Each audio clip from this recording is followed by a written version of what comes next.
नमस्कार, मी तनया. न्यूज अनकटच्या कृषी अपडेटमध्ये आपलं स्वागत. पाहुयात कृषी क्षेत्रातील महत्त्वाच्या घडामोडी. जून ते सप्टेंबर 2024 या कालावधीत राज्यभर झालेल्या अतिवृष्टी आणि पुरामुळे शेतकऱ्यांचं मोठ्या प्रमाणावर नुकसान झालंय.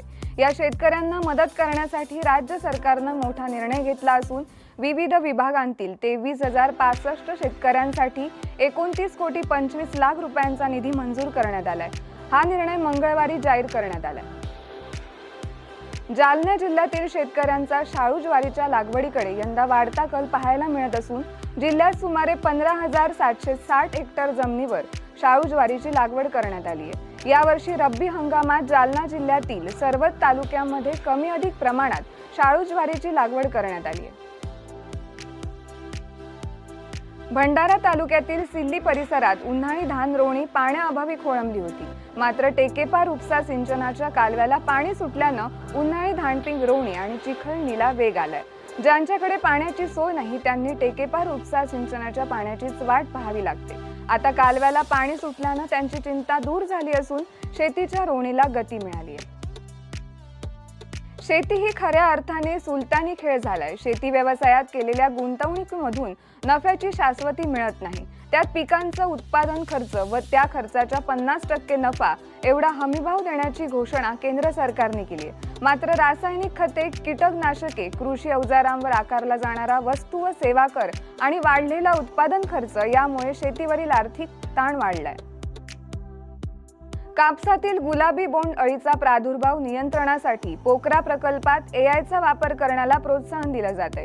केंद्रीय कापूस संशोधन संस्थेच्या माध्यमातून या प्रकल्पाची अंमलबजावणी होणार असून लवकरच दोन्ही संस्थांमध्ये सामंजस्य करार होणार असल्याची माहिती सूत्रांनी दिली आहे.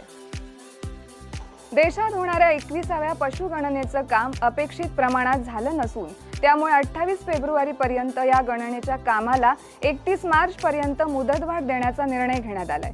सद्यस्थितीत देशातील 7,62,324 गणना युनिटच्या माध्यमातून केवळ 26%च काम झालंय. त्यामुळे ही मुदतवाढ देण्यात आली आहे.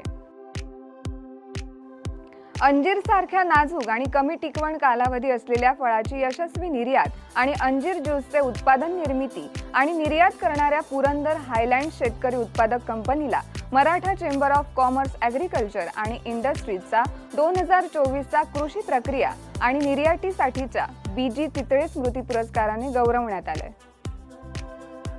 भारत सरकारने जाहीर केलेल्या PM गतिशक्ती राष्ट्रीय मास्टर प्लॅन 2021 नुसार रेल्वे, महामार्ग, जहाज बांधणीसाठी मोठ्या प्रमाणावर तरतूद करण्यात आली आहे. शासनामार्फत लॉजिस्टिक पार्क MIDC उभारणीबाबत नियोजन करण्यात आले. देश तसेच राज्यात अन्नधान्य साठवणुकीसोबतच वैज्ञानिक पद्धतीनं गोदाम उभारणी, त्यातून व्यवसाय निर्मिती व गोदाम आधारित पुरवठा साखळ्यांचे बळकटीकरण या संकल्पनेची प्रभावी अंमलबजावणी करण्यात आली आहे. या बातमीसह वेळ झाली आहे कृषी अपडेटमध्ये इथेच थांबायची. तोपर्यंत पाहत राहा न्यूज अनकट.